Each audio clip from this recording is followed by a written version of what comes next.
Fala galera, tudo bem com vocês? Vamos para mais uma aula aqui do nosso curso Reta Final Revalida INEP.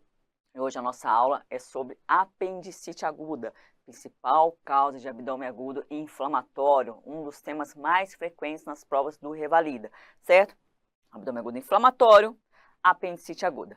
Bom, para vocês terem uma ideia em termos de estatística, o que mais cai, tanto nas provas do Revalida, tá, no INEP, que seria a que mais você expressa, mas coloquei também a estatística do Revalida da UFMT para vocês terem um pouquinho de noção dos temas mais cobrados nos últimos anos. Do Revalida INEP, ó, como eu sempre digo, trauma e abdômen agudo, UFMT também trauma e abdômen agudo. E falando especificamente do INEP, quando a gente põe abdômen agudo, que é o foco da nossa aula hoje, repare aqui, ó, 44% de abdômen agudo é abdômen agudo inflamatório. Em segundo lugar, abdômen agudo obstrutivo com 39%, depois vem perfurativo com 11% e abdômen agudo vascular com 6%. Então, assim, é tema certo na sua prova. Apendicite aguda, gente, é a principal causa de abdômen agudo inflamatório e realmente é verdade. Tá? É verdade porque, assim, eu opero toda assim, é difícil passar uma semana sem operar uma apendicite aguda. Tá? Eu costumo brincar assim, já chegou o plantão de 12 horas de operar 5 apendicite aguda no plantão. Então, assim, é o nosso dia a dia de pronto-socorro e realmente é real. Principal causa de abdômen agudo inflamatório. O que você precisa saber de epidemiologia? Qual é o pico de incidência? Tá? Qual é a faixa etária mais comum? Tá? É aquele pacientezinho jovem, segunda e terceira década de vida. Incidência, pico, segunda e terceira década de vida. Em média, 5 a 10% vai cometer os pacientes mais idosos. Então, assim, o mais comum é aquele adolescentezinho, 15, 16, 17 anos, aquele adulto jovem, entre 20 e 30 anos. Essa é a faixa etária mais comum. Não que não aconteça com 40, 50, 60, 70, 80 anos. Já operei em todas as idades, tá? Mas o mais comum é aquele adolescentezinho, o adulto jovem, segunda e terceira década de vida, certo? E lembrando que a apendicite aguda é a principal causa de abdômen cirúrgico na gestante, tá? O abdômen não obstétrico, tá bom? Principal causa, apendicite aguda. Segunda principal causa, colecistite aguda. Bom, e o que é o apêndice? O apêndice é essa minhoquinha aqui, eu costumo dizer assim, essa minhoquinha aqui na base do seco, tá? É um divertículo verdadeiro, ou seja, ele tem todas as camadas, então tem mucosa, submucosa, muscular e serosa. A base dele é fixa ali no seco, isso é super importante, mas ele fica ali, pode assumir diversas posições, tá? Isso é importante porque o quadro clínico pode mudar. Então, repare aqui que a base do apêndice é sempre aqui no seco, mas ele pode assumir uma posição pélvica, subsecal, parasecal, retrosecal, tá? Lembrando que a posição retrosecal é a mais comum, 60% dos casos. A posição pélvica é a segunda mais comum, com 30% dos casos. Como eu disse, por que isso é importante? Porque muitas vezes, o paciente, às vezes, ele não tem aquela clínica escancarada, aquela dor na fossa ilíaca direita bem localizada. Às vezes a dor dele é um pouquinho mais hipogástrica, mais para o pé da barriga. Por que isso? Porque às vezes a localização do apêndice é um apêndice mais pélvico. Às vezes o paciente pode apresentar sintomas urinários, disúria, polaciúria, inclusive com alteração no exame laboratorial, com o aumento da flora bacteriana, leucocitúria. Por que isso? Porque aquele apêndice inflamado está ali, ó, do ladinho da bexiga. Isso gera os sintomas urinários, assim como alterações laboratoriais. Então, por exemplo, o paciente que tem piúria, tem leucocitura, ou o paciente tem um sintoma urinário, isso não descarta uma apendicite aguda, porque às vezes a posição do apêndice pode estar mais pélvica. Às vezes um apêndice está lá no reto peritônio, mais retrocecal, bem no reto peritônio, pode fazer diagnóstico diferencial com o quê? Com pielonefrite. Então a gente tem que ficar esperto. Então, assim, nem sempre o paciente lê o livro e chega bonitinho lá falando que tem dor na fossa ilíaca direita, dor periumbilical que correu para a fossa ilíaca direita. Então, o quadro clínico, muitas vezes, vem um pouquinho diferente, justamente por essa posição anatômica do apêndice. Beleza? Bom, e o que leva a apendicite aguda? Eu preciso ter o pontapé inicial para o paciente desenvolver um quadro de apendicite aguda, é ter o quê? Uma obstrução da luz apendicular. Então, fecha a luz da minhoquinha ali e esse apêndice vai acontecer o quê? Ele vai começar a se distender, vai começar a acumular muco, tá? Isso vai ter um aumento da pressão intraluminal, um supercrescimento bacteriano, vai aumentar a pressão, isso vai diminuir o retorno venoso, diminuir o retorno linfático e, consequentemente, o paciente pode evoluir com o quê? isquemia, necrose e perfuração da parede do apêndice. Perfurou, vai ter dois caminhos. Ou vai formar ali um abscesso peripendicular, ou vai cair pus para tudo quanto é lado, o paciente vai evoluir com peritonite difusa. Essa é a evolução natural da doença. Lindo, né? Então, assim, o pontapé inicial, obstrução da luz apendicular. O que mais obstrui? Qual a principal causa da apendicite aguda? Fecalito ou apendicolito, tá? A literatura usa esses dois nomes. Então, guardem aqui, ó, fecalito ou apendicolito. Hiperplasia linfóide é a segunda causa mais comum, lembrando que em criança é a primeira causa. Criancinha ali, a apendicite aguda também é a principal patologia cirúrgica abdominal, tá? E na criança, a principal causa da obstrução da luz apendicular é a hiperplasia linfóide. O que é a hiperplasia linfóide? É quando ocorre o quê? Uma hiperplasia, uma hipertrofia dos gânglios ali na região do mesocolo, ali na região ileocólica, onde tem mais gânglio mesmo. Isso aumenta e pode obstruir a luz apendicular, tá? Guardem isso. Neoplasia, às vezes uma neoplasia de colo direito, uma neoplasia de seco pode obstruir a luz apendicular, ou mesmo a própria neoplasia de apêndice pode gerar o que? Obstrução da luz do apêndice e, consequentemente, apendicite aguda. Tá? E tem outras causas mais raras, parasita, cálculo, enema baritado, mas o mais comum que eu quero que vocês guardem é fecalito disparado em primeiro lugar e hiperplasia linfóide, certinho? Como eu falei, a evolução natural da apendicite é esta aqui. Eu tenho a obstrução, vai se distender, se distender, se distender, aumentar a pressão intraluminal. Consequentemente, isso gera um supercrescimento bacteriano, diminui o retorno venoso, diminui o retorno linfático. Isso pode gerar isquemia, necrose e perfuração da parede do apêndice. Consequentemente, nós teremos dois caminhos, ou formar um abscesso periapendicular, ou voar, cair pus para tudo quanto é lado, e o paciente evoluir com peritonite difusa, tá? Aí o paciente vai ter uma clínica diferente. O paciente tem um abscesso peripendicular, a dor vai estar localizada, tá? O paciente que tem peritonite difusa vai ter descompressão brusca dolorosa em todo o abdômen, certinho?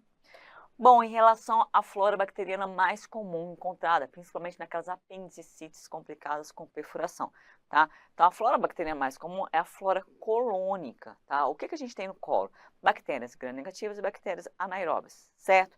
Então, olha aqui esse quadrinho que foi retirado do Sabiston, nossa principal referência bibliográfica em cirurgia, onde nós temos aqui, ó, nas bactérias gram-negativas, Escherichia, E. coli, 77%, e dentre as anaeróbias, bacterióides, com 80%. Então, temos que lembrar sempre que são anaeróbios e gram-negativos. Certo? Entendido até aqui?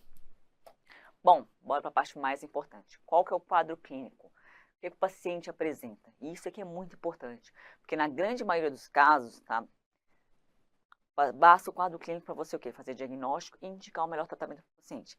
Então, o mais comum é esse aqui, ó, é esse molequinho, adolescentezinho, lembra que eu falei? Segunda e terceira década de vida, que vai se apresentar com queixa de uma dor periumbilical ou na região mesogástrica. É uma dor migratória para a fossa ilíaca direita, tá? Normalmente vem associada a náuseas, vômitos, anorexia. Anorexia é um sintoma muito frequente.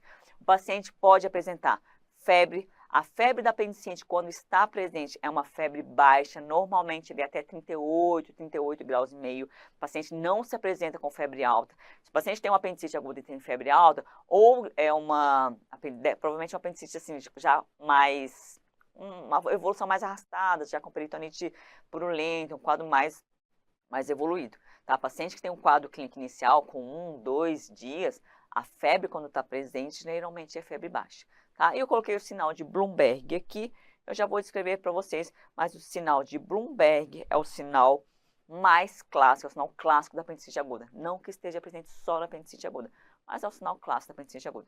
Então, relembrando, gente, guarda isso aqui, porque isso aqui é super importante, tá? O paciente tem dor periumbilical, essa dor vai migrar para a fossa ilíaca direita. Normalmente, o paciente apresenta náuseas, vômitos, anorexia, a febre, quando presente, é uma febre baixa, normalmente menor que 38,5. E dentre os sinais mais clássicos é o sinal de Bloomberg positivo. Eu já vou descrever ele para vocês. Guardaram isso? A clínica é muito importante, porque a grande maioria dos pacientes realmente vem relatando isso. Eu tinha uma dor aqui e a dor correu para o pé da barriga. Parece que o paciente leu o livro antes de entrar no consultório. Tá? Normalmente é assim mesmo. Bom, e falando um pouquinho dos sinais físicos que a gente pode encontrar no exame clínico. A apendicite aguda, com certeza, é a patologia que mais tem epônimo aqui, quando a gente descreve os sinais físicos que nós podemos encontrar. Como eu falei, o sinal mais clássico qual é? Sinal de Bloomberg positivo, tá? O que é o sinal de Bloomberg positivo? Descompressão brusca dolorosa no ponto de McBurney. Aonde é o ponto de McBurney? Você pega aqui, ó, crista ilíaca anterosuperior. Pega aqui, cicatriz umbilical, traça uma linha imaginária, ligando esses dois pontos, divide em 3 partes iguais. O ponto de McBurney está localizado aqui, ó, entre o terço lateral e o terço médio, tá? Então, se você for ver aqui, ó, olha o seco bonitinho aqui com o apêndice. Ponto de McBurney, guardem isso, tá? Sinal de Bloomberg positivo nada mais é do que a descompressão brusca dolorosa no ponto de McBurney. Você aperta aqui, solta rapidamente, o paciente refere dor, tá? Muito clássico da apendicite aguda esse sinal. Sinal de Bloomberg positivo. Apesar do sinal de Bloomberg ser o sinal mais clássico, ele não é patognomônico, ele não é exclusivo da apendicite aguda. É só você imaginar, se o paciente tiver uma úlcera perfurada, tá? Quando estoura a úlcera, vai vazar secreção gástrica para a cavidade, e para onde vai escorrer? Para o pé da barriga. Normalmente ela vem escorrendo ali, ó, pela goteira parietocólica direita, principalmente porque é o lugar que mais rompe é a úlcera duodenal, certo? Aonde vai bater essa secreção gástrica? Lá na fossa ilíaca direita. Então, no paciente que tem uma úlcera péptica perfurada, certeza que ele vai ter o quê? Um sinal de Bloomberg positivo, e não é apendicite, tá? É uma peritonite por perfuração, por uma úlcera gástrica-perfurada.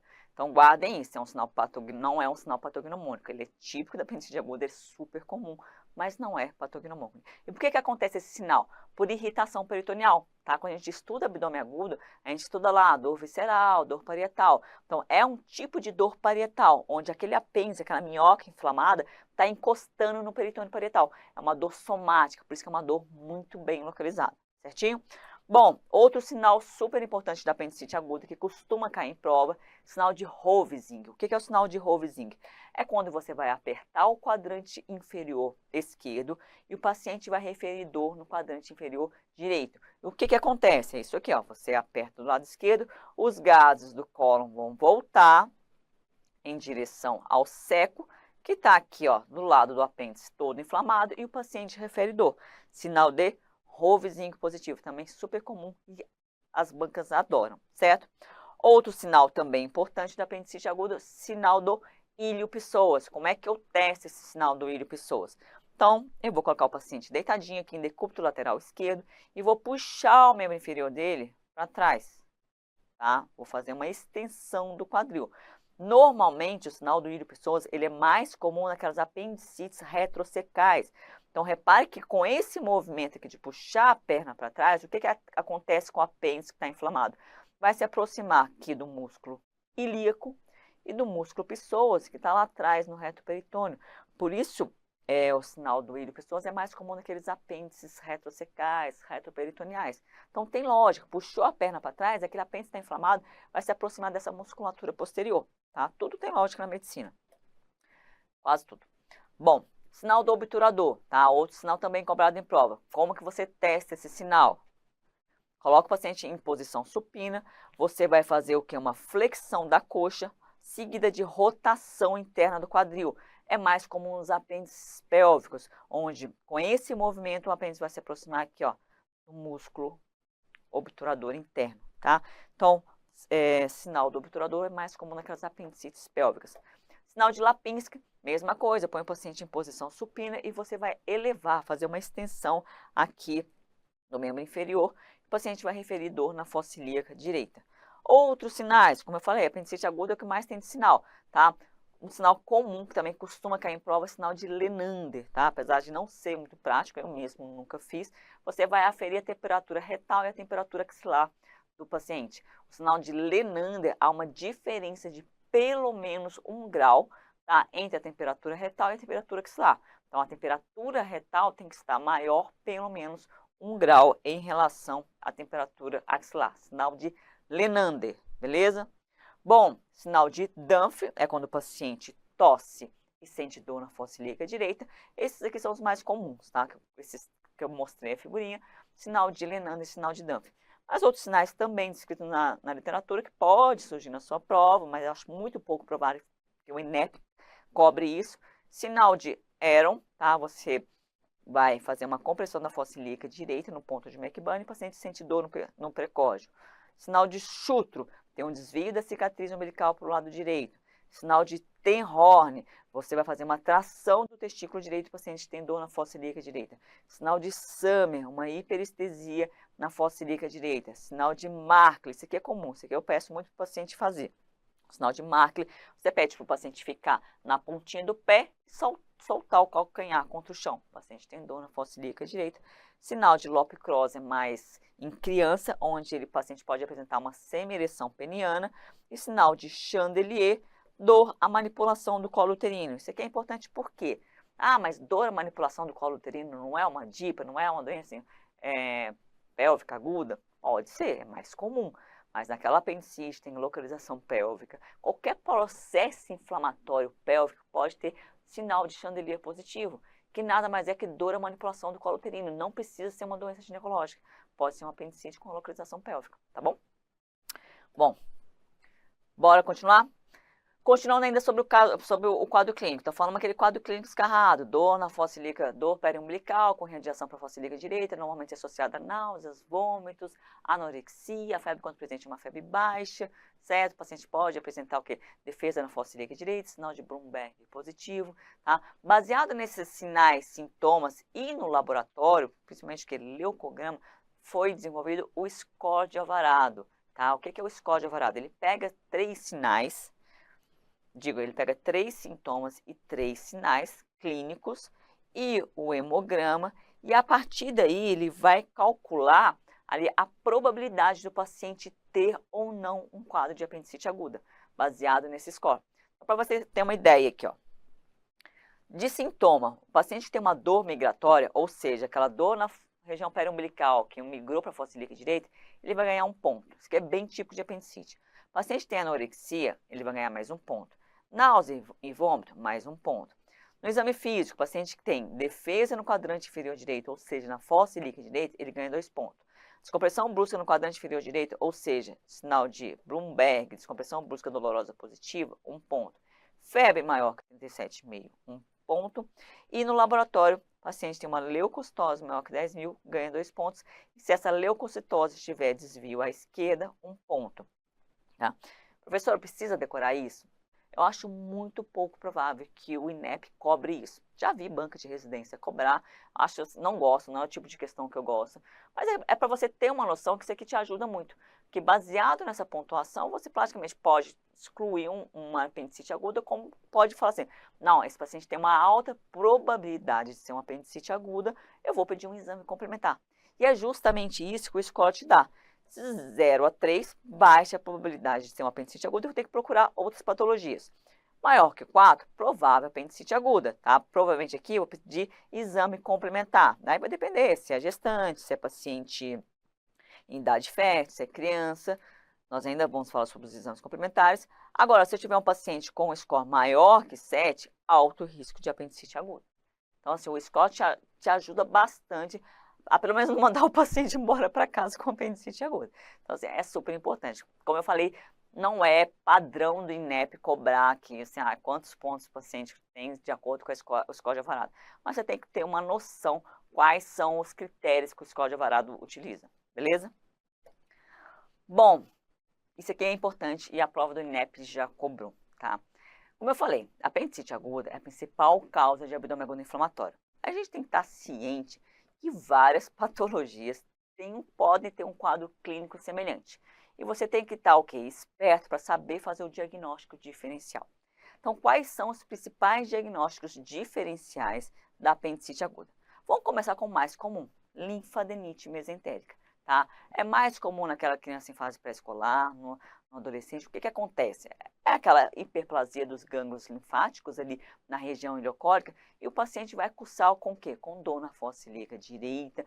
Normalmente esse paciente já apresenta uma febre mais alta, é um paciente que está em mal-estar, pode apresentar diarreia associada.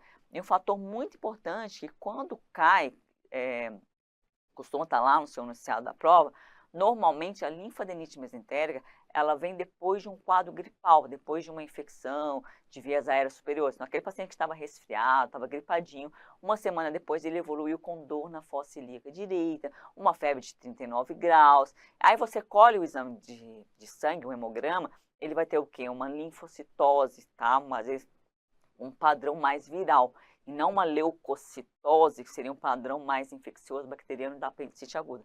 Essas são algumas diferenças. Tá? Então, é importante, eu já operei linfadenite mesentérica, não vou mentir, eu tenho 20 anos de cirurgia nas costas, óbvio que eu já operei paciente que eu indiquei apendicite aguda, não era, tá? Porque é um dos principais diagnósticos diferenciais, e realmente o quadro clínico muitas vezes é semelhante, certo? Então, linfadenite mesentérica, então tem que ficar esperto. Bom, a apendagite do lado direito não é tão comum. O que é apendagite? Se você for ver o cólon, é cheio de apêndice epiploicos, é mais comum do lado esquerdo. Esse apêndice epiploico, que é uma gordurinha, pode torcer e causar uma trombose venosa ali desse apêndice epiploico e causar um processo inflamatório local, como se fosse uma diverticulitezinha assim. O paciente pode ter dor localizada. Do lado direito é pouco comum, é mais comum do lado esquerdo. O diagnóstico normalmente é dado por tomografia. Tratamento clínico. Então, a importância aqui que eu falo assim, de fazer o diagnóstico diferencial nesses casos, linfadenite mesentérica, apendagite, uma diverticulite, porque nesses casos, a grande maioria dos casos tem tratamento clínico, e apendicite, na grande maioria dos casos, tem tratamento cirúrgico.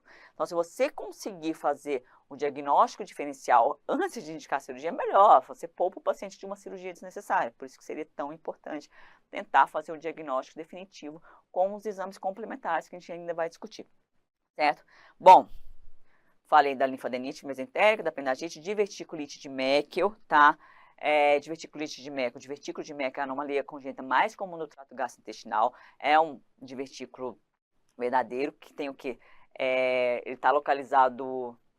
Ele vem da persistência do ducto ônfalo mesentérico, está localizado ali a 40, 60 centímetros da válvula iliocecal, e esse divertículo pode inflamar, pode sangrar, pode torcer, pode obstruir, e pode gerar um quadro semelhante à apendicite aguda se tiver uma perfuração, se tiver um processo inflamatório, certo? Diverticulite aguda de seco não é tão comum, é mais comum nos países asiáticos.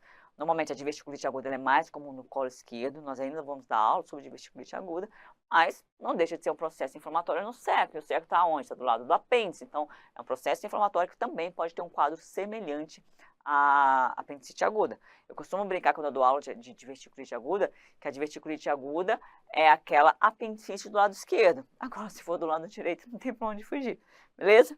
Bom, ileite aguda, também o paciente pode ter dor na fossa ilíaca direita, mas o sintoma mais comum da ileite qual é? Diarreia, tá? Doença de Crohn, outro diagnóstico diferencial super importante. Só que na doença de Crohn, vai acometer o paciente ali nessa faixa etária 20, 30 anos, que é a faixa etária mais comum. Normalmente vai acometer o ilho terminal, por isso a dor é na fossa ilíaca direita. Mas quando o paciente tem uma doença de Crohn, e quando isso cai na sua prova, normalmente é aquele quadro clínico mais arrastado, aquele paciente que vem com o quadro de uma diarreia crônica, de meses, vem com emagrecimento, vem com uma história de fadiga, um mal-estar. Normalmente vem assim, esse quadro assim, não é aquele quadro agudo da apendicite de 2, 3, 4 dias de evolução, não é aquele quadro de meses de evolução. Você já fica esperto que pode ser uma ileite terminal por um processo inflamatório por doença de Crohn, tá? Causa ginecológica, mulher tudo é mais complicado, né? Homem jovem, você vai ver que daqui a pouco a gente indica a cirurgia só de olhar para ele e examinar. Agora, a mulher, gente, o que a gente tem? A gente tem útero, a gente tem ovário, tem várias patologias ginecológicas que podem dar zebra ali e simular uma apendicite aguda. Então, em mulher em idade fértil, você nunca vai indicar uma cirurgia, tá? Nunca digo nunca, né? Mas assim, você não vai indicar uma cirurgia sem um exame complementar, porque várias patologias ginecológicas podem simular uma apendicite aguda. Entre elas, gravidez ectópica, então se romper uma gestação ectópica do lado direito, o paciente pode ter dor na fossa ilíaca direita. Claro que tem outros sintomas associados, sangramento, normalmente o paciente pode apresentar um choque hipovolêmico, o paciente vai ter o quê? Um beta-HCG positivo, lembrar que a gravidez ectópica o paciente sempre tem beta-HCG positivo. Agora, outra patologia ginecológica, abscesso do tubo ovariano, uma doença inflamatória pélvica aguda. Que mais? Cisto ovariano roto, torção ovariana, Michel-Schmerz, que é aquela dor do meio, tá? Da ovulação, endometriose. Então, o paciente, falou que a paciente em idade fértil, você vai ter que fazer no mínimo uma ultrassonografia transvaginal ou mesmo uma tomografia de abdômen para excluir ou afirmar que o paciente tem ou não apendicite aguda, tá? Então, mulher em idade fértil, fique esperto, porque entra uma série, além de todos esses diagnósticos diferenciais aqui de causa do trato gastrointestinal, entra as causas ginecológicas. Lembrando das causas urológicas, aqui também é comum, tá? Ureterolitise. O paciente que tem um cálculo ali no ureter direito, bem ali no local do apêndice, vai ter dor na fossa ilíaca direita. Só que normalmente o paciente tem uma ureterolitise, tem uma cólica renal, é aquele paciente que está urrando de dor. O paciente chega assim, não tem posição, tá? É dor de cólica renal. Normalmente você faz o diagnóstico com uma tomografia de abdômen sem contraste, você vê aquele cálculozão ali obstruindo o ureter, tá? Aí tem uns pielonefrite, aí você vai de acordo com o quadro clínico, de acordo com os exames laboratoriais, tá? Então, para fazer diagnóstico diferencial, você vai precisar de exame complementar, seja exame laboratorial, com hemograma, PCR, exame de urina, tá? Seja com algum exame de imagem, ultrassonografia ou tomografia, beleza? Olha só como já caiu, aqui não foi uma prova do Revalida da UFMT, mas para vocês verem como diagnóstico diferencial de apendicite aguda é super importante. Então, bora lá. Nessa questão, nós tínhamos um paciente de 48 anos que chegou com dor abdominal, náuseas, vômitos e hiporexia há um dia. No exame físico, ele tinha dor à palpação do abdômen no quadrante inferior direito com sinal de Bloomberg positivo. Então, olhando aqui, apesar da faixa etária não ser aquela faixa etária clássica da segunda e terceira década de vida, quadro clínico bonitinho de apendicite aguda, não parece? Parece. Mas bora lá, o paciente foi encaminhado para o centro cirúrgico com hipótese de abdômen agudo inflamatório. Durante a cirurgia você observa o apêndice vermiforme, sem alterações, e um divertículo do delgado, tá? Um divertículo perfurado em delgado, a 50 centímetros antes da válvula ileocecal no ilho terminal. A que corresponde tal achado, tá? Então, como eu falei, nós temos o quê? Um divertículo de Meckel. Falou que tem um divertículo ali próximo à válvula ileocecal, normalmente 45 a 60 centímetros, divertículo de Meckel, tá? O que é o divertículo de Meckel? Como eu falei, malformação congênita mais comum do trato gastrointestinal, é um divertículo verdadeiro, ou seja, tem todas as camadas do intestino, mucosa, muscular, serosa, tá? Normalmente está localizado, normalmente não, ele está localizado na borda antimesentérica do ilho terminal, tá? Guardem isso, porque isso cai em prova. 45 a 60 centímetros da válvula. O sintoma mais comum na criança é um sangramento retal indolor e maciço, tá? Porque esse divertículo pode ter mucosa gástrica ectópica, e quando tem mucosa gástrica ectópica, assim como no estômago não ulcera, lá no divertículo também vai ulcerar. Por isso, na criança é como se fosse uma úlcera de divertículo. A criança pode apresentar esse sangramento retal maciço e indolor, tá? Então, a criança que tem divertículo de Meckel, tá? Sangra mesmo, de a ponto do HB cair para 8, 7, essa é a clínica clássica. E no adulto, ele pode cursar com ou um processo inflamatório, uma diverticulite, tá? Ou perfuração do meso, ou mesmo uma obstrução do trato gastrointestinal, tá? Tratamento. Se eu abrir e me deparei com o divertículo todo inflamado ou mesmo perfurado, eu não vou ficar dando pontinho no divertículo, porque ele não serve para nada, tá? E se eu der ponto no divertículo, corre o risco de ter uma deiscência. Então, divertículo você vai ressecar. Não só corre o risco de ter uma deiscência, como corre o risco dele torcer de novo, corre o risco dele perfurar de novo, corre o risco dele inflamar de novo. Para que você vai deixar um divertículo que não serve para nada? Então, você tira. Então, o tratamento é ou a ressecção do divertículo ou mesmo a ressecção do intestino que engloba esse divertículo e faz uma anastomose primária, tá bom? Então, esse aqui é o divertículo, olha que bonitinho, de Meckel. Arranca ele, não serve para nada, arranca. Tá? Ou, como eu disse, uma diverticulectomia simples, ou retira um segmento do intestino e faz a costura, uma anastomose primária. Então, nós temos o quê? Um divertículo verdadeiro e a conduta é sua ressecção. Não é um divertículo falso, não é divertículo falso. E eu não faço rafia de divertículo, tá? Mesma coisa quando eu tenho diverticulite aguda perfurada. Eu não faço rafia, eu faço ressecção. Beleza? Bom, parte mais importante aqui da nossa aula, como que eu faço o diagnóstico da apendicite aguda. Porque isso cai muito em prova e isso aqui é a cara do INEP cobrar, tá? Então, presta atenção. Guarda essa frasezinha aqui. O diagnóstico da apendicite ele é eminentemente clínico. O que isso quer dizer? Por que eu falo sempre essa frase? Porque se eu tiver um pacientezinho jovem, ali naquela faixa etária, tá? Adolescente, adulto jovem, segundo, terceiro década de vida, paciente masculino, jovem, com um quadro clínico típico de apendicite aguda e pouco tempo de evolução é o quê? Menos de 48 horas, tá? O paciente tem diagnóstico clínico de apendicite aguda. Isso quer dizer que eu estou autorizada a indicar o tratamento cirúrgico para esse paciente. Eu não preciso ficar fazendo hemograma, eu não preciso fazer raio-x, eu não preciso fazer ultrassom, não preciso fazer tomografia. O povo hoje em dia tem uma mania de fazer tomografia para todo mundo, mas não tem que fazer. E por que eu digo que isso aqui é a cara do INEP cobrar? Porque o INEP muitas vezes vai te colocar numa situação de UBS, onde você vai ter ali no máximo um hemograma, uma PCR, um VHS, que a gente na cirurgia nem usa, e um raio-x. Tá? É isso que você vai ter ali no seu posto de saúde. E aí você vai ter que fazer o diagnóstico de apendicite para saber se você referencia ou não o paciente. Isso é questão de INEP, tá? Então, se você tem um diagnóstico clínico, você sabe, esse paciente tem apendicite aguda. Eu não preciso ficar solicitando tomografia e algum outro serviço. Não, gente. Tá? Então, guardem isso, paciente jovem, masculino, pouco tempo de evolução, com quadro clínico típico. Tá? O que é quadro clínico típico? Dor migratória para a fossa ilíaca direita, náuseas, vômitos, febre baixa, e no exame físico Bloomberg positivo. Precisa ter tudo isso? Não, tá? Mas assim, geralmente o mínimo que o paciente vai ter é uma dor migratória e vai ter sinal de Bloomberg positivo. E na dúvida, aí sim você faz exame complementar, tá? Mas paciente jovem, masculino, pouco tempo de evolução, diagnóstico clínico, você já está autorizado a indicar o tratamento cirúrgico para esse paciente. A gente ainda vai falar de tratamento. Bom, agora aquele paciente que você não faz o diagnóstico clínico, às vezes é uma mulher, como eu falei, mulher sempre é mais complicada, às vezes é um paciente com 40, 50 anos, você está na dúvida, às vezes é um vozinho, o paciente vozinho, ele tem uma resposta imunológica diminuída, o quadro clínico do vô é sempre diferente, por isso o vozinho, o paciente idoso, ele já se apresenta em 40% dos casos com a apendicite toda ferrada, tá? Toda perfurada. Então, assim, tem quadro clínico que não vai ser escancarado. Tá? Então, nesses casos, você vai solicitar exames complementares. De laboratório, quais são os exames mais importantes? Presta atenção. Leucocitose, hemograma com leucocitose com desvio à esquerda, é a alteração mais comum. PCR, tá? Aumento da PCR. Urina 1, lembrar que o paciente que tem alteração no exame de urina, tá? Isso não exclui uma apendicite aguda, por aquilo que eu falei, que o apêndice pode estar tem uma localização pélvica e está cutucando a bexiga ali, o paciente pode ter uma leucocitúria, pode ter piúria, pode ter uma flora bacteriana mais aumentada, então isso não exclui uma apendicite aguda. E lembrar que em mulheres em idade fértil, sempre colha um beta-HCG.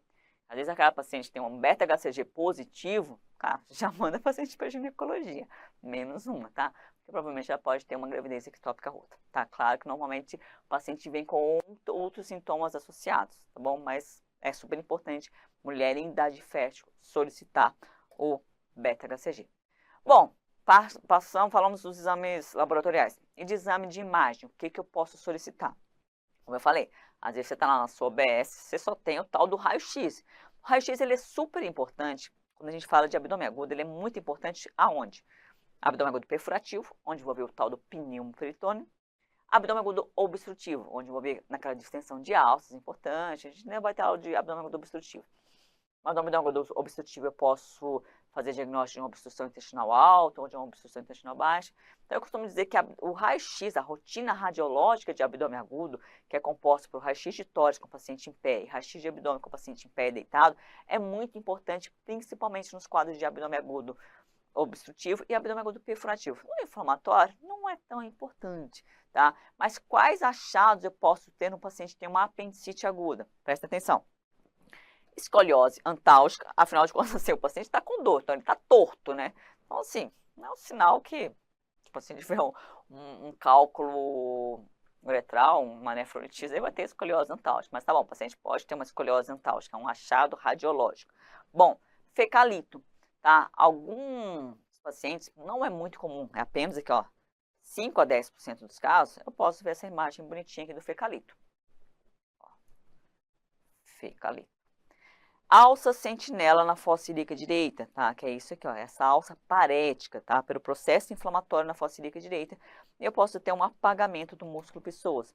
Se você for muito bom aqui, ó, o músculo psoas aqui está mais desenhado, é que ele está um pouquinho apagado, tá? São alguns sinais que a gente pode encontrar no paciente com apendicite aguda, sinais radiológicos. Bom, e no ultrassom? Eu peço ultrassom para o paciente? Pode pedir, tá? Às vezes você só tem ultrassonografia lá no seu posto. Então, alguns achados são típicos de apendicite aguda, tá? Olha só, que eu posso encontrar? Esses que estão em negrito são os mais importantes. Eu posso ter um apêndice que está aumentado, imóvel e não compressível. Lembra que eu falei, gente? É só parar para pensar na fisiopatologia. Eu não tenho ali o fecalito obstruindo o apêndice. Aquela minhoca não vai ficar gordinha, dura, distensível, ela não tem vazão para o muco. Então vai ficar aquela minhocona, vai ficar aquele apêndice assim, túrgido, não compressível com o transdutor, imóvel, tá? Por isso que esse é um dos achados radiológicos mais comuns. Eu tenho um diâmetro apendicular aumentado, normalmente maior que 6 milímetros. É um dos achados mais precisos. Então, eu tenho, ó, diâmetro apendicular aqui. Eu tenho um espessamento da parede do apêndice maior que 2 milímetros.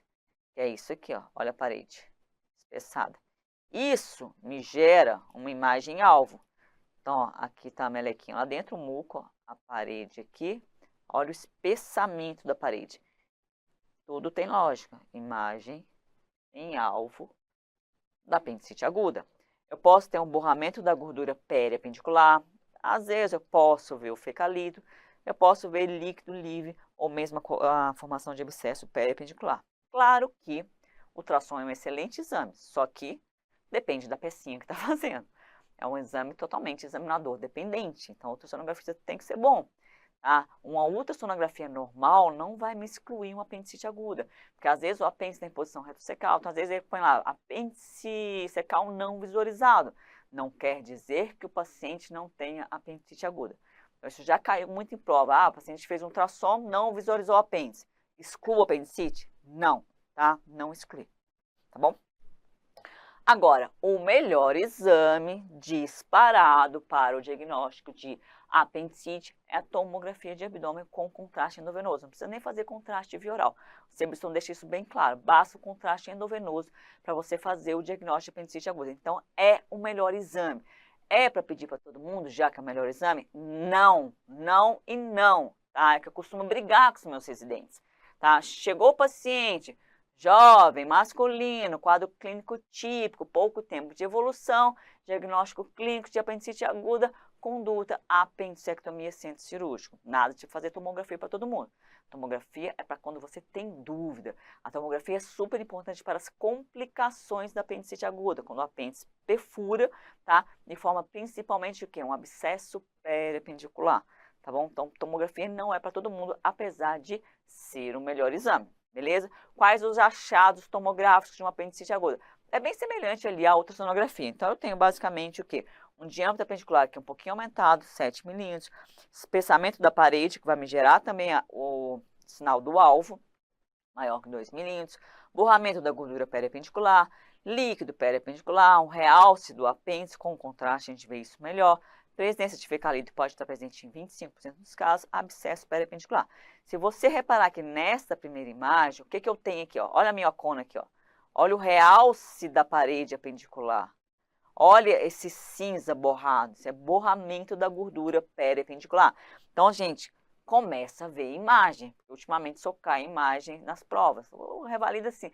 Se eu não me engano, já caiu imagem de trauma hepático. Então, assim, imagem é muito importante, não só nas provas de residência, quanto nas provas de revalida também. Então, é essa primeira imagem aqui, ó, uma apendicite aguda não complicada, não tem formação de abscesso, não tem um líquido livre, pelo menos nessa imagem aqui. Mas dá para ver muito bem que eu tenho um apêndice vermiforme todo espessado, com a parede com realce, eu tenho um borramento de gordura periapendicular. E olha aqui, ó, essa imagem aqui. Tá vendo essa setinha, esse branquinho? Esse aqui é um fecalito. Olha a bolota aqui, ó. Esse aqui provavelmente o quê? Um abscesso periapendicular. Tá bom? Então, a tomografia é muito importante, principalmente nos quadros mais avançados, onde eu quero fazer diagnóstico, principalmente de um abscesso periapendicular, porque o tratamento pode mudar. Você já vai ver isso, beleza? Olha só, questão da Santa Casa de São Paulo, onde nós tínhamos um paciente de 15 anos, presta atenção, foi ao pronto-socorro com quadro de dor abdominal há 1 dia e meio, 36 horas, inicialmente na região mesogástrica, e essa dor localizou na fossa ilíaca direita. No exame físico, ela tinha dor e defesa na fossa ilíaca direita. Então, repare que um paciente do sexo masculino, certo? 15 anos, na faixa etária, bonitinho. Ele tem o quê? Um quadro clínico típico de apendicite aguda. Por quê? Porque ele tem uma dor na região mesogástrica, poderia ser uma dor na região periumbilical, que foi para a fossa ilíaca direita, pouco tempo de evolução, menor que 48 horas. E tem dor e defesa, a percussão da fossa ilíaca direita. Você pode falar defesa, palpação, descompressão brusca dolorosa. Então, paciente jovem, masculino, pouco tempo de evolução, quadro clínico típico de apendicite aguda. O que eu faço com esse paciente?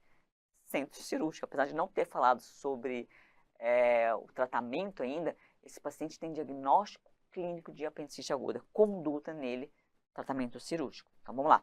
Vou fazer ultrassom? Não. Vou fazer tomografia? Não. Vou dar alta para o paciente com apendicite aguda? Nem pensar. Vou fazer uma apendicectomia por laparotomia mediana ou por incisão de McBurney? Tudo bem que até aqui eu ainda não expliquei quais os tipos de incisões para uma apendicite aguda. Mas você vai ver que uma laparotomia é aquela lapa no meio da barriga. Uma incisão de McBurney, uma incisão de Davis, é uma incisão específica no quadrante inferior direito, na fossa ilíaca direita, para tratamento de apendicite aguda não complicada. Então, o pacientezinho que tem uma evolução de 1 dia e meio, vai ter uma apendicite aguda ali numa fase inicial. Então, basta uma incisão localizada, uma incisão de McBurney. Não precisa meter uma laparotomia mediana, uma bela cicatriz no paciente, uma bela incisão no paciente. Basta uma incisãozinha menorzinha, certinho? Então, aqui o diagnóstico dessa resposta desse gabarito aqui seria a letra E. Apendicectomia por incisão de McBurney. Ó, preste atenção aqui. Mais uma questão. Assinale a alternativa que responde corretamente a pergunta abaixo. Em casos não clássicos de apendicite aguda, qual é o exame de imagem de escolha? Qual é o melhor exame? Tá? Qual? Tomografia de abdômen com contraste endovenoso. Então aqui, não é ultrassom, pode fazer, mas não é o melhor. Enema opaco, praticamente não se faz hoje. Raio-X na decúbito lateral direita não vai me mostrar praticamente nada. Cintilografia com rádio, isso aqui é um puta trampo para fazer e também não tem em todo lugar, não é o melhor exame. O melhor exame é tomografia de abdômen com contraste endovenoso. Certo?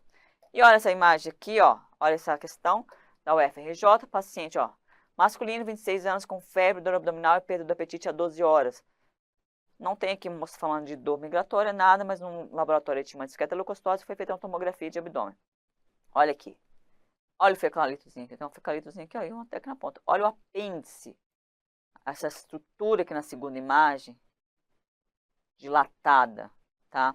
Qual é o diagnóstico? Primeiro assim, gente, paciente jovem com dor na barriga, a primeira coisa que você vai pensar antes de olhar na cara do paciente, jovem com dor abdominal, você leu ali a ficha da triagem da enfermagem, apendicite aguda, a primeira coisa que você vai pensar. Por quê? Porque é a principal causa de abdômen agudo inflamatório, certo? Ponto. Jovem, 26 anos, está na faixa etária? Tá. Esse paciente tem perda de apetite, aqui não fala onde é a localização da dor, mas tem uma leucocitose compatível, e o paciente fez a tomografia. Precisava, nem sei porque não sei o quadro clínico, mas não é isso que a gente está discutindo aqui. A tomografia é uma tomografia de apendicite aguda. Beleza? É isso, eu coloquei essa imagem aqui para vocês começarem a se acostumar a ver imagem, porque cada dia mais cai imagem na prova. Então, é doença inflamatória intestinal? Não. É apendicite aguda? Sim. Diverticulite de Meckel? Não. Apendicite também não. Beleza? Bom, parte mais importante da aula, como eu trato a apendicite aguda. Opera todo mundo? Infelizmente não. A gente que é da cirurgia, a gente ama operar, tá? Mas não se opera todo mundo. Mas presta atenção. Se tiver um paciente com uma apendicite aguda não complicada, tá? Aquela ali com até 2 dias de evolução, é o que geralmente o paciente vem. O que você faz com esse paciente? Aquele paciente com quadro clínico típico e tal. Lembra que eu falei que o diagnóstico é eminentemente clínico? Você está autorizado, se o paciente for jovem, masculino, pouco tempo de evolução, a indicar o tratamento cirúrgico? Você vai indicar o quê? A apendicectomia, de preferência por laparoscopia, porque é menos mórbido para o paciente. Daqui a pouco eu vou falar as vantagens da laparoscopia em relação à laparotomia, certo? Então, o paciente que tem uma apendicite aguda não complicada, ele vai fazer o quê? Uma apendicectomia por laparoscopia. Lembrar que o paciente que tem uma apendicite aguda não complicada, com pouco tempo de evolução, você vai fazer apenas antibiótico profilaxia contra as bactérias gram-negativas e bactérias anaeróbias. Porque o que é a antibiótico profilaxia? Antibiótico, dose única, tá? Pré-operatória, naquela janela ali de 60 minutos antes da incisão cirúrgica, tá bom?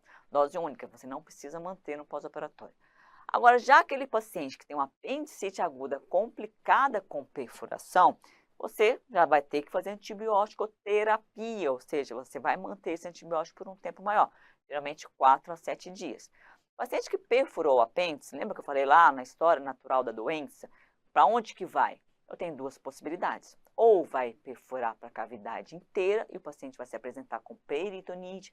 Normalmente o paciente tem DB difuso em todo o abdômen, tem aquele abdômen tenso, entalbo, como se fosse um abdômen agudo perfurativo. Mas a apendicite aguda complicada com perfuração é aquele quadro clínico mais arrastado. É um paciente que vem com 3, 4, 5, 10 dias de evolução. Tá? Então tem paciente que é TIG, que fica aguentando dor em casa. Tá? Então, ou o paciente vai evoluir com a peritonite difusa, pode ter instabilidade ou não, e nesses casos você vai fazer o quê? Você vai operar o paciente, não tem para onde fugir. A partir do momento que tem uma perfuração, o paciente tem uma peritonite purulenta, e normalmente esse paciente já se apresenta com instabilidade hemodinâmica, conduta é cirurgia, normalmente por laparotomia, incisão no meio da barriga. Ah, professor, posso fazer laparoscopia? Pode, às vezes se o paciente tiver uma peritonite, mas ele está estável hemodinamicamente, não contraindica uma laparoscopia. A laparoscopia, a única contraindicação absoluta é a presença de instabilidade hemodinâmica. Tá? Que eu falei que normalmente esses pacientes que chegam com peritonite, eles podem ter instabilidade hemodinâmica e você não vai fazer laparoscopia. Mas a apendicite aguda complicada não é contraindicação à laparoscopia, certo? Bom, agora já aquele paciente que perfurou e formou um abscesso periapendicular, eu vou fazer a tal da apendicectomia de intervalo. Tá? Isso aqui é importante, por isso que eu falei assim, aqui eu não vou operar o paciente. Até vou, mas não agora. Tá? Então, peritonite difusa, laparotomia ou até mesmo laparoscopia, dependendo da estabilidade hemodinâmica. Formou um abscesso periapendicular, a conduta nesse paciente vai ser o quê? Apendicectomia de intervalo. O que é a tal da apendicectomia de intervalo? Você vai fazer uma drenagem percutânea daquele abscesso periapendicular, tá? Guiada por exame de imagem, seja uma ultrassonografia, seja uma tomografia de abdômen, certo? Drenou, deixa aquele dreno ali 2, 3, 4 dias, enquanto tiver débito, o paciente evolui bem, vai para casa, completa o esquema de antibiótico em casa e depois de 6 a 8 semanas você vai programar a apendicectomia dele. Por isso que é a apendicectomia de intervalo. É importante você fazer uma colonoscopia prévia para excluir uma neoplasia, principalmente nos pacientes com mais de 40 anos. Então, a apendicectomia de intervalo, você vai fazer drenagem percutânea do abscesso guiada por exame de imagem, ultrassom ou tomografia e vai programar a apendicectomia dele para 6 a 8 semanas, beleza? Basicamente isso. Então, repare aqui, ó, aqui eu tenho um apendicite agudo, ó, o fecalitozinho bonitinho, aqui é aquela imagem que eu já mostrei para vocês. Então, aqui eu tenho uma apendicite aguda, não complicada, conduta apendicectomia por laparoscopia. Agora, se eu tenho um abscesso periapendicular, olha que bonita que essa imagem que é da USP, ó. O dedo até coça. Você vai colocar um dreninho aqui, ó. Colocar um dreno aqui. Colocar um dreno. Aí você drena e vai programar a apendicectomia de intervalo, a apendicectomia depois de 6 a 8 semanas, do tratamento com a drenagem e antibiótico terapia. Certinho? Bom, falando um pouquinho de apendicite na gestante, o que você precisa saber? Como eu falei, é a principal causa de abdômen agudo não obstétrico na gestante. Na gestante, o que eu faço em termos de diagnóstico? Normalmente ela vai apresentar um quadro clínico mesmo, bem típico da apendicite aguda. Você só precisa ficar esperto que com a evolução da gestação, o que acontece com o apêndice? Ele vai subir. Tá? Então, o apêndice que normalmente está aqui na fossa ilíaca direita, à medida que vai crescendo, o útero vai crescendo, ele vai empurrar o apêndice lá para cima. Então, vai chegar lá no terceiro trimestre, o paciente pode ter dor aonde? No hipocôndrio direito. Então, às vezes, o paciente tem uma apendicite aguda e você está achando que ela tem o quê? Uma colecistite, porque o apêndice subiu.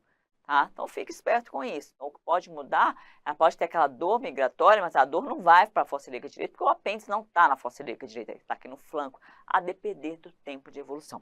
Tá? Você precisa saber que ela é mais comum nos 2 primeiros trimestres, estatística 32% a 42%, mas o risco da paciente gestante ou não gestante ter apendicite aumenta, então não aumenta, diferente da colecistite aguda. Na colecistite aguda nós temos algumas alterações hormonais, onde aquela vesícula fica mais paradona, mais hipersaturada de bile, maior probabilidade de desenvolver cálculo vesicular, tá? Então, a paciente que é gestante, ela tem a maior probabilidade de ter colecistite aguda, mas a paciente que é gestante, ela não tem o fator, não é um fator de risco para que desenvolva uma apendicite aguda. Espero que vocês tenham entendido isso. E como que eu faço o diagnóstico? Como eu disse, o quadro clínico é semelhante. Normalmente essa paciente pode apresentar leucocitose, lembrando que a gestante tem uma leucocitose fisiológica da gestação. E de exame de imagem eu vou solicitar o quê? Uma ultrassonografia. Se a ultrassonografia não fizer o diagnóstico, o próximo exame vai ser o quê? Ressonância nuclear magnética, tá bom? Inclusive você pode até fazer sem o contraste. Tá? Então, em gestante, você sempre vai fazer um exame de imagem, normalmente ultrassom. Se o ultrassom for duvidoso ou não fechar o diagnóstico, ressonância nuclear magnética. E o tratamento da gestante, ele é sempre cirúrgico, com apendicectomia, de preferência por laparoscopia. Então, não é porque a gestante está no terceiro trimestre, é contraindicação laparoscopia. Não, a laparoscopia na gestante é sempre a via cirúrgica de escolha, seja no apendicite, seja no abdômen agudo, por N motivos, por colicistite, tá? Então é por laparoscopia, via de acesso. E na gestante não se faz apendicectomia de intervalo. Na gestante, se eu tiver um abscesso periapendicular, mesmo que a paciente tenha uma massa localizada ali, bonitinha, você vai indicar o tratamento cirúrgico para essa paciente, beleza? Falando um pouquinho aqui das incisões, você viu que caiu questão lá sobre os tipos de incisões. Se eu tiver, como eu falei, a via de acesso cirúrgico preferencial é sempre a laparoscopia, porque tem uma série de vantagens. Mas, às vezes eu não tenho acesso à laparoscopia, tá bom? Eu posso indicar o paciente tem uma apendicite aguda não complicada, eu vou indicar uma incisão que seja menos mórbida para o paciente. Quais as incisões seriam? Incisão de McBurney, a tal aqui, ó, oblíqua na fossa ilíaca direita, que passa pelo ponto de McBurney. Incisão de Davis, muito utilizada na cirurgia infantil, que é essa incisão transversa na fossa ilíaca direita, certo? Agora, quando eu tenho uma apendicite aguda já complicada com peritonite, e que se eu fizer uma incisão pequenininha, eu não vou conseguir fazer grandes coisas, às vezes eu preciso fazer uma ressecção de colo, uma hirotiflectomia, tudo vai depender do tempo de evolução. Então, às vezes eu preciso fazer uma laparotomia. Se o paciente tiver uma apendicite aguda complicada com peritonite, a conduta é laparotomia. Se o paciente estiver instável, lembra? Posso fazer uma laparoscopia, mas normalmente eu faço laparotomia. E normalmente eu vou fazer isso aqui, ó, uma laparotomia mediana infraumbilical. Muitas vezes é o suficiente para a ressecção do apêndice, muitas vezes é o suficiente até para uma hirotiflectomia. Hirotiflectomia é a ressecção do ilho terminal com o cego. E eu posso fazer também uma incisão para a mediana direita, que essa aqui é a letra B. Não parece que o paciente fica meio tortinho na barriga, mas é uma incisão também aceitável para apendicite aguda complicada, certo? Aqui algumas técnicas de Ochsner, onde eu vou fazer a ressecção e uma bolsa de tabaco ao redor do apêndice, com a invaginação do coto, e aqui a técnica de Paquequê, onde eu faço uma sutura dupla invaginante. Muito difícil que o INEP cobre esses tipos de técnica cirúrgica, mas o São Paulo, USP, adora, tá? Mas não é padrão INEP. Bom, a cirurgia laparoscópica, o que é importante você saber que ela é menos mórbida para o paciente, já vou mostrar as grandes vantagens, e que uma apendicite aguda uma apendicite aguda complicada não é contraindicação, não é a laparoscopia. A única contraindicação seria se o paciente tiver o quê? Instabilidade hemodinâmica. Quais as grandes vantagens da laparoscopia? Olha aqui. O paciente tem na laparotomia, ele tem maior taxa de infecção de ferida operatória, tem maior dor pós-operatória, maior chance de evoluir com hérnia incisional, com obstrução por brida, e o paciente tem maior tempo de internação. Então, na laparoscopia, o paciente vai embora para casa mais rápido, o paciente tem menos dor pós-operatória, o paciente retorna mais rapidamente às atividades habituais, menor chance de hérnia incisional, afinal de contas as incisões são menorzinhas, o paciente tem menor chance de obstrução por brida no futuro, mas a laparoscopia tem como desvantagem o maior tempo cirúrgico, mas aí vai depender da experiência do cirurgião. Eu falo que até que é uma desvantagem relativa, depende de quem opera, mas tem o maior risco de formar abscesso intracavitário. Tá?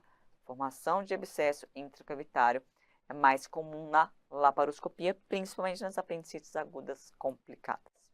Olha só uma questão aqui, ó, sobre tratamento da apendicite aguda. Aqui me descrevi um paciente jovem, de 19 anos, com dor epigástrica há 2 dias, associada a porexia e febre, sem vômitos. Essa dor ficou mais intensa e localizada na fossa ilíaca direita. Então, paciente masculino jovem, um quadro clínico, tipo de apendicite aguda. No exame físico tinha um abdômen doloroso, sem sinais de peritonite, relata dor na fossa ilíaca direita quando se comprime a fossa ilíaca esquerda. Então, ele está me descrevendo aqui um quadro clínico típico de apendicite aguda com sinal de Rovsing positivo. Lembra? Aperta do lado esquerdo, dói do lado direito. O que mais que o paciente tem? Leucocitose com hemograma, no hemograma com desvio à esquerda e o aumento da PCR, sem exame de imagem. O que eu faço com esse paciente? Tem um quadro clínico típico, com leucocitose, que nem precisava desse hemograma, conduta é cirurgia. Então, o diagnóstico desse paciente é uma apendicite aguda e o tratamento desse paciente é um tratamento cirúrgico. Bom, questão da USP de São Paulo, paciente, bonitinho, 37 anos, com dor na fossa ilíaca direita. Repara aqui, 12 dias. Então, acende uma luz aqui. 12 dias, por mais que seja homem, por mais que esteja na faixa etária certa ali da apendicite aguda, que também não existe faixa etária certa, você vai imaginar, gente, se ele tem uma apendicite aguda, ele está complicado, porque ele tem 12 dias de evolução. Tá? Não morreu de sepse ainda, por quê? Porque provavelmente esse apêndice perfurou e bloqueou a natureza, o epíplon, as alças foram lá e bloquearam essa perfuração. É assim que acontece. Então, bora lá. O paciente tinha febre, perda de apetite, queda do estado geral, procurou serviço de urgência 2 vezes, e há 6 dias foi iniciado cipro devido à hipótese de infecção urinária. Tudo errado, gente. Desconfia que o paciente tem uma apendicite aguda. Mesmo que você não faça cirurgia, mesmo que você não seja o cirurgião, desconfie e solicite uma avaliação, tá? Tem que lembrar, paciente tem dor na barriga, primeira hipótese diagnóstica é apendicite aguda, e a apendicite aguda mata, tá? Por incrível que pareça, tá? Século XXI, o paciente ainda morre de apendicite aguda. Bom, vamos lá, o paciente foi lá, fez uso de ciprofloxacina, deve ter dado uma segurada no processo inflamatório, voltou no pronto-socorro com persistência do quadro, mas o paciente estava em regular estado geral, estava febril, paciente estável hemodinamicamente, tórax sem nada, abdômen com massa palpável de 10 centímetros na fossa ilíaca direita, localizada na região da massa, sem sinais de irritação. De laboratório, um HB bom, um leuco estourado, PCR estourada, uma creatinina aumentada, um pouquinho aumentada, sem exames normais. Foi feita a tomografia de abdômen. Como eu falei, olha que bonito aqui, abscesso periapendicular. Então, o paciente tem 12 dias de evolução, apendicite aguda complicada com abscesso periapendicular. O paciente está estável hemodinamicamente, não tem sinais de peritonite difusa. Por isso que eu não indico uma laparotomia para esse paciente. Por isso a minha resposta não é a letra A. Tá? O melhor tratamento para esse paciente, qual é? Drenagem percutânea desse abscesso, guiado por exame de imagem, seja ultrassom, seja tomografia. Esse é o melhor exame. Às vezes você não tem radiologia intervencionista no seu hospital, você vai ter que fazer uma laparotomia. Mas aqui ele está perguntando qual é o melhor tratamento para esse paciente. O melhor tratamento para esse paciente é a apendicectomia de intervalo. Por isso o gabarito aqui, drenagem percutânea da coleção. Letra D de dado. Tá? Drenar por laparotomia, gente, você vai abrir uma barriga, vai lá meter um dreno no abscesso, vai deixar aquele apêndice podre, perfurado? Não, se você abrir a barriga, você tira esse apêndice, pelo amor de Deus, tá bom? Não se faz uma drenagem por laparotomia, simplesmente drenagem, tá? Se você vai lá ressecar, que você teria que fazer uma ressecção intestinal, mas não me deixe um apêndice se você abrir essa barriga. Então, como o paciente está bem, tem aquela maçaroca ali localizada, você faz apenas a apendicectomia nesse paciente, beleza? A apendicectomia por incisão de McBurney não dá. Lembra que eu falei? Incisão de McBurney, incisão de Davis, são aquelas incisões localizadas no quadrante inferior direito, é para apendicite aguda não complicada, aquela que só está inflamadinha, que não tem pus, que não tem coleção, tá? Porque você não vai conseguir fazer ressecção intestinal se for necessário. E esse paciente aqui, se você for entrar numa laparotomia, caso você não tenha acesso à radiologia intervencionista, a chance de ressecção intestinal é muito grande. Por isso se inventou a tal da apendicectomia de intervalo, é justamente para evitar que você faça grandes ressecções intestinais. Você esfria o processo drenando no abscesso, esfria o processo fazendo antibiótico terapia, e depois você vai operar esse paciente, está tudo desinflamado, tudo bonitinho, tira só o apêndice, menos mórbido, tá? Inclusive por laparoscopia. Bom, principais complicações pós-operatórias. A principal complicação de uma apendicectomia é a infecção do sítio cirúrgico, principalmente a infecção de parede, a infecção de ferida operatória. Aquele paciente que chega com aquela ferida, isso aqui é bem padrão INEP também, viu? Cai muito. Chega com aquela ferida hiperemiada, saindo de secreção purulenta. Qual que seria o seu tratamento? Você vai abrir uns pontos ali, vai lavar a ferida. Então, a principal complicação cirúrgica é a infecção do sítio cirúrgico, principalmente a infecção de ferida operatória ou abscesso de parede, assim que costuma cair nas provas. E o abscesso intraabdominal também é uma outra complicação. Lembra que eu falei que ele é mais comum na laparoscopia? Lembrando que a infecção de ferida operatória eu faço o diagnóstico com exame físico. Estou vendo ali, tá vermelho, tá saindo pus. Agora, o abscesso intraabdominal, eu não vou ver no exame físico. Normalmente, esse abscesso intraabdominal vai começar a aparecer ali no 7º dia de pós-operatório. O paciente tem uma dor abdominal meia boca, está cursando com febre, está cursando com aumento dos leucócitos, e o diagnóstico de abscesso intracavitário eu faço com o quê? Com tomografia de abdômen, tá bom? E a principal complicação tardia, aquela que muitas vezes vai demorar anos para aparecer, é a obstrução intestinal por bridas, principal causa de abdômen agudo inflamatório. Lembra que eu falei como é que eu faço o diagnóstico? Rotina radiológica de abdômen agudo. Tá? O paciente tem abdômen agudo obstrutivo e perfurativo, rotina radiológica de abdômen agudo é o primeiro exame a ser solicitado, primeiro exame de imagem. Olha só, questão lá de Goiás. Paciente jovem, masculino, sexo masculino, 20 anos, masculino, diagnóstico de apendicite aguda, submetido à apendicectomia no 2º dia de pós-operatório. Considerando esse caso, assinar a alternativa correta. A abordagem laparoscópica está indicada apenas nos casos iniciais? Não. Lembra que eu falei? A laparoscopia não está... A laparoscopia pode ser feita em qualquer fase da apendicite aguda, inclusive na apendicite aguda complicada, seja com peritonite, às vezes até com abscesso, quando você não tem radiologia intervencionista. Tá? A única contraindicação é a presença de instabilidade hemodinâmica. Então, não é só nos casos iniciais, caso complicado, mas para frente também pode ser feito a laparoscopia. Infecção do sítio cirúrgico superficial, aquela de ferida operatória, é a complicação pós-operatória mais comum, perfeito, gabarito da questão, letra B de bola. Clinicamente, a dor abdominal se inicia na fossa ilíaca direita? Não, normalmente, o quadro clínico típico é aquela dor migratória. Tá? Mas não dá para falar, tem paciente que chega e fala, tô com dor na fossa ilíaca direita, não doeu aqui. Então, assim, nem sempre que eu falei, o paciente nem sempre lê o livro antes de entrar no consultório. Mas, clinicamente, o quadro clínico típico é aquela dor migratória para a fossa ilíaca direita. Bom, que mais? Vamos lá. É a segunda causa mais comum de abdômen agudo inflamatório? Não, é a primeira, estourada. Anorexia, vômito e febre alta são manifestações clínicas mais frequentes. Anorexia sim, vômito sim, febre alta não. A febre da apendicite aguda é febre baixa, normalmente, menor que 38 graus, meio. Beleza? Bom, a questão do Revalida INEP, essa questão, se não me engano, 2020, 2021, não vou lembrar bem. Paciente masculino, homem, 42 anos, foi operado no hospital secundário com quadro de apendicite aguda com necrose e abscesso em apêndice retrocecal, fase 3. Sendo realizada apendicectomia e drenagem do abscesso por incisão mediana infraumbilical. Então, repare aqui, é um paciente que tem uma apendicite aguda complicada.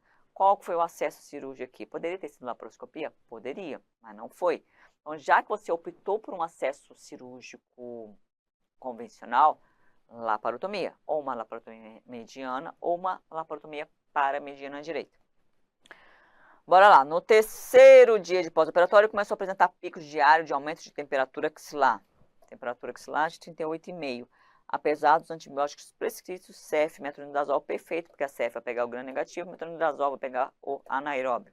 A incisão estava de bom aspecto. Leucocitose discreta aqui de 15.000. Alteração na contagem diferencial de leucócitos, 5% de bastões. A proteína C reativa de 15, um pouquinho aumentada.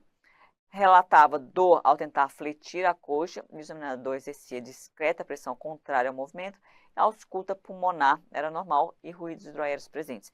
Então, quando ele fala que a ausculta pulmonar era normal e o paciente está apresentando febre, você poderia pensar, será que é uma broncopneumonia? Você meio que já descarta o processo infeccioso pulmonar, certo? Bom, bora lá. Com base nos dados apresentados, qual é a alternativa correta sobre a conduta?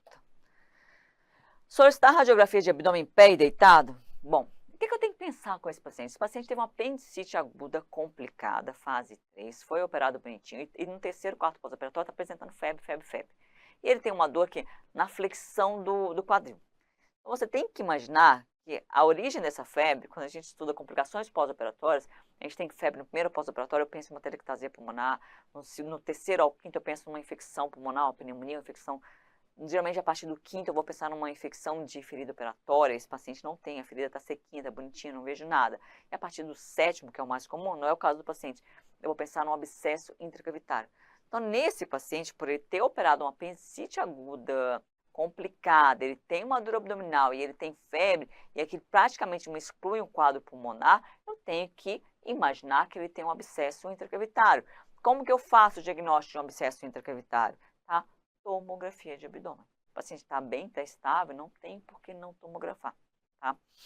Então, vamos lá. Solicitar raio-x de abdômen pé deitado, o que vai me mostrar? Nada. Substituir os antibióticos prescritos? Não. Tá? Aqui é como se fosse esconder sujeira por debaixo do tapete. Então, assim, não. Então, assim, faça o diagnóstico. Vai mudar, você, paciente não terceiro pós-operatório, os antibióticos estão corretos. Tá? Então, não vai, vou trocar um antibiótico e pagar para ver? Não, faça o diagnóstico desse paciente. Tá? Com o quê? Com tomografia de abdômen. Manter os antibióticos prescritos e avaliar os novos exames após 24 horas? Vai enrolar o paciente mais 24 horas? Não, faça tomografia de abdômen com contraste. Certinho? Bom, falamos sobre apendicite aguda, falamos sobre diagnóstico, falamos sobre tratamento. Agora eu vou falar um pouquinho sobre duas coisinhas que costumam ser cobradas em provas, inclusive já caiu no INEP. Tá? Se eu tiver um apêndice branco, normal, indiquei uma cirurgia, eu mesmo já cansei de fazer isso. Eu falei, eu tenho anos de cirurgia nas costas, é óbvio que eu já operei uma apendicite branca, óbvio, isso é super comum, tá? Só opera, quem fala que nunca operou um apendicite, abriu lá e não era um apendicite, tá falando mentira, ou não opera ninguém. Tá? Eu opero, eu faço pronto-socorro há 300 anos, então realmente eu já operei apendicite aguda e não era apendicite, já operei apendicite aguda e não era. Então, vou lá, indiquei a cirurgia e me deparo com aquele apêndice branco, você fala branco de vergonha. O que eu vou fazer com esse paciente? Eu vou fazer apendicectomia, tá? Então, guardem isso. Cheguei lá, indiquei a cirurgia, tá? O apêndice está branquinho, bonitinho, normal, não tem nenhum processo inflamatório. O que eu faço com esse apêndice? Bom, o apêndice não serve para nada, gente. O que não serve para nada, a gente tira. Eu faço a apendicectomia, principalmente se eu fizer uma incisão localizada na fossa ilíaca direita. Se você chegar um paciente no pronto-socorro, que tem uma incisão de Davis, uma incisão de McBurney, gente, eu bati o olho naquela barriga ali, eu vi aquela incisão, esse paciente, para mim, ele é apendicectomizado. E isso é muito importante, porque se vem um paciente com um quadro de dor abdominal e ele tem uma incisão de McBurney, uma incisão de Davis, subentende que ele não tem apêndice. Isso é importante porque eu vou excluir a patologia mais comum. Eu estou excluindo uma apendicite aguda. Então, assim, é importante você saber que se ele tem uma incisão de Davis, uma incisão de McBurney localizada na fossa ilíaca direita, esse paciente não tem apêndice. Então, esse paciente não vai fazer mais apendicite aguda, a não ser que ele seja um azarado e faça o quê? Apendicite de coto. Tá? Que é raríssimo, tá bom? Eu vi um caso, na verdade, o meu residente, meu R1, fez um apendicite de coto, mas assim, é super raro. Então, vamos lá, recapitulando. Abri a barriga, fiz uma laparoscopia, o paciente não tem uma apendicite aguda, você achando ou não achando a causa, você vai fazer a apendicectomia. Isso porque, como que eu falei, se for uma incisão típica de apendicite aguda, você já exclui se o paciente apresentar uma dor no futuro. Se for, por exemplo, uma ileite, uma doença de Crohn, paciente que tem doença de Crohn, vira e mexe, está no pronto-socorro. Queixando de quê? De dor na fossa ilíaca direita. Então, você indicou uma cirurgia, você não tira o apêndice, que seja uma laparoscopia, você não tirou. Dá 2, 3, 4 meses, está lá o paciente de novo, com dor na fossa ilíaca. Você vai ficar na dúvida de novo? Você vai indicar a cirurgia de novo? Não, tá? Por isso, você faz a apendicectomia desse paciente. Olha só, é verdade, caiu no INEP, não vou lembrar o ano, acho que 2000 e... não vou lembrar. Vamos lá. Paciente masculino, 28 anos, deu entrada no pronto-socorro com queixa de dor no quadrante inferior direito do abdômen, com radiação para a região lombar ipsilateral, tempo de evolução de 2 dias, acompanhada de febre, disúria e diarreia. Então, você já repara aqui que é um quadro meio estranho. O paciente ele tem dor no quadrante inferior, ele tem dor lombar, tem diarreia, tem disúria, tem febre, não tá aquele quadro tipo de apendicite não, concorda? Bora lá. No exame físico tinha sinal de Bloomberg, sinal de Hove zinco positivo. Então, isso aqui fala a favor de apendicite. Quadro estranho, eu falo assim, nem sempre o paciente lê o livro. Foram solicitados alguns exames complementares, cujos resultados são uma leucocitose, 22% de bastões, radiografia de abdômen sem alterações, um ultrassom cujo laudo indicou um apêndice de 8 milímetros, tá, de diâmetro, e observação para considerar a hipótese de apendicite de acordo com os critérios clínicos. O cirurgião de plantão suspeitando de apendicite aguda indicou a cirurgia com incisão no quadrante inferior direito. Então, assim, foi feito uma incisão ou de McBurney ou uma incisão de Davis, aquela localizada na fossa ilíaca direita. O que aconteceu? No intracavitário, identificou-se o quê? Um apêndice secal de aspecto normal, sem alteração macroscópica, sem oxidação peripendicular. Ou seja, você abriu a barriga para uma incisão localizada no quadrante inferior direito e não era apendicite. O que você faz? Apendicectomia, tá? O que mais tá estranho aqui? É esse ultrassom de 8 milímetros. Porque lembra que eu falei que no ultrassom eu posso ter um apêndice, normalmente um dos achados é um apêndice maior que 6. Nossa, mas por que era 8 e não foi? Gente, examinador dependente, vida real, é isso aqui mesmo que acontece. A gente fica na dependência muitas vezes do ultrassonografista. Só que foi indicada a cirurgia, não está errado você indicar a cirurgia, o paciente tinha uma leucocitose, tinha dor na fossa ilíaca direita, tinha um ultrassom compatível, o paciente tinha sinal de Bloomberg positivo, você tem que abrir mesmo, tá? O ideal era fazer laparoscopia. Como eu falei, é menos mórbido para o paciente, mas foi feita incisão localizada, não tem problema, tá? Quem nunca operou um apêndice branco na vida não é cirurgião. Bom, o que eu faço nesse paciente, então? A apendicectomia. Bora ver aqui as alternativas? Na letra A, realizar a inspeção da cavidade, esperar o paciente acordar e discutir com a família a realização de apendicectomia. Ah, que bonitinho. Vou lá, fala, família, esse paciente indiquei a cirurgia, não tinha nada, cheguei lá, pensava branco. Tá aqui, ó. Eu acordei o paciente, vamos discutir. Não, gente, pelo amor de Deus, né? Então, assim, você é cirurgião, você que manda. Então, você tá ali, você tem literatura que você não vai ser processado de tirar o apêndice, mesmo que o apêndice serve para nada, tá? Tem literatura que defenda que você possa, sim, retirar esse apêndice. Então, tá correto você fazer a apendicectomia. Nada de ficar discutindo com a família, de acordar o paciente para discutir o que você vai fazer, tá bom? Quem manda aqui é você. Bom, na letra B de bola, não realizar apendicectomia, pois não há evidência de inflamação e os riscos não justificam a remoção do apêndice. Justifica sim, tá? É uma cirurgia relativamente sossegada, você faz as chances de complicar é menor, tá? É o que eu falei, esse paciente pode voltar depois no pronto-socorro para uma ileite terminal.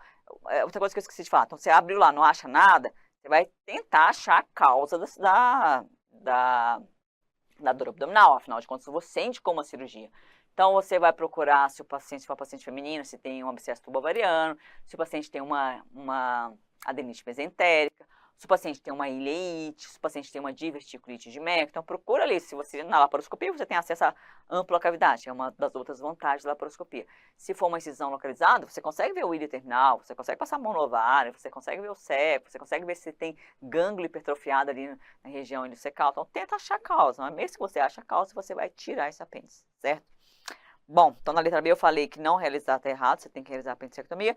Na letra C, realizar a apendicectomia caso a inspeção da cavidade seja negativa para as outras patologias.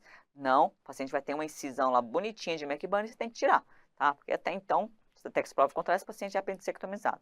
Realizar a apendicectomia, mesmo que seja encontrada outra patologia abdominal. Correto. Às vezes você encontra uma adenite mesentérica, às vezes você encontra uma ileite terminal. Aqui é no paciente masculino, não é isso? Era. Mas às vezes você encontra uma salpingite, algum processo ginecológico, tira o apêndice, certo?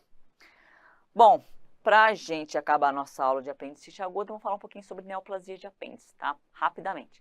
O que acontece? A grande maioria dos casos de neoplasia de apêndice vão ser diagnosticados nas apendicectomias, tá? Mais ou menos em torno de 0,7% a 1% das apendicectomias a 1,7 são neoplasias. Então, quais são as neoplasias mais comuns? Carcinoide e adenocarcinoma. Então, é importante porque esse paciente vai voltar no seu ambulatório para fazer o pós-operatório normal, ele vai lá tirar os pontos e tal, e ele vai chegar com o anatopatológico, o histopatológico.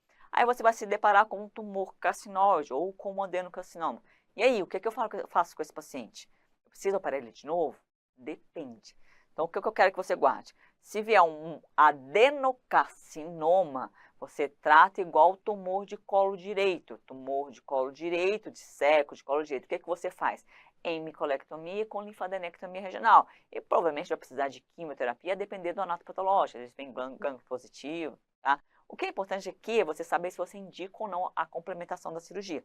Então, adenocarcinoma, que está aqui embaixo, hemicolectomia direita com linfadenectomia regional em todo paciente. Tumor carcinóide vai depender, tá? Então, se eu tiver um tumorzinho menor que 1 centímetro ali no apêndice, na pontinha, que não invada a base, não invada o mesoapêndice, a conduta é apenas apendicectomia, certinho?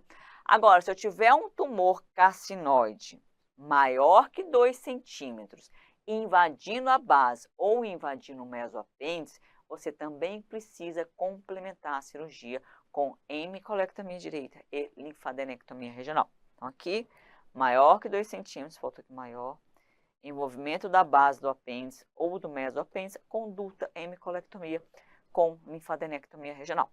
Tá? Então, guardou isso. Menor que 1 centímetro na ponta, não invade nada, apendicectomia. Inclusive, esse paciente que fez apendicectomia, você pode dar alta ambulatorial. Você não precisa fazer tomografia, colonoscopia, nada. Tchau, é menos um paciente.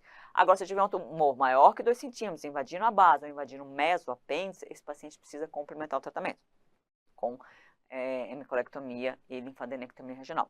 Agora, se eu tiver aquele meio termo, entre 1 e 2 centímetros, o que eu faço? Vai depender.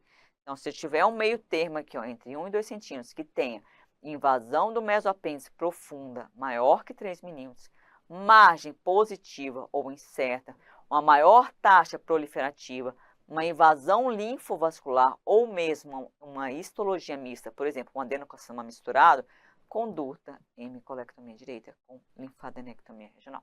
Tá? Então, isso cai muito em prova, viu, gente? E é importante, às vezes está no ambulatório, chega um paciente com resultado de anátoma, é importante você saber se precisa ou não de complementação cirúrgica, beleza? Olha só como caiu, para acabar nossa aula. Mulher, bonitinha, 35 anos, submetida a apendicectomia sem intercorrência. No histopatológico tem um carcinóide, ó, meia boca aqui, ó, entre 1 e 2 centímetros, 1,5. O que eu faço? Tem infiltração linfovascular. Vamos voltar aqui. Opa. Ixi, por aí. Tem infiltração linfovascular. Onde está aqui, ó, invasão linfovascular. Conduta nessa paciente, realizar hemicolectomia direita, tá? Eu vou acompanhar com tomografia? Não, essa paciente já tem indicação de cirúrgica. Eu não vou fazer nada, vou cruzar meus braços? Eu cruzaria os braços se o paciente tivesse só um tumorzinho menor que 1 centímetro, sem nenhuma aqueles critérios, sem invasão linfovascular, sem aquelas coisas todas. Prescrever quimioterapia? Imatinib? Não, tá? Tumor carcinóide não responde bem a quimioterapia nem a radioterapia. Por isso, ou você complementa a cirurgia ou não. Vamos gabaritar essa questão aqui, ó. Letra C, certo? Bom, pessoal, sobre apendicite aguda era isso que eu tinha que te falar. Acho que eu falei tudo que cai de apendicite aguda que o NEP adora, tá? Então, assim, tem que saber. O que eu te aconselho agora? Pega lá a nossa lista de questões de apendicite aguda que eu preparei para você. Faça essas questões, tá? Que você vai estar preparado para acertar tudo, certo? Beijo no coração e até a próxima aula.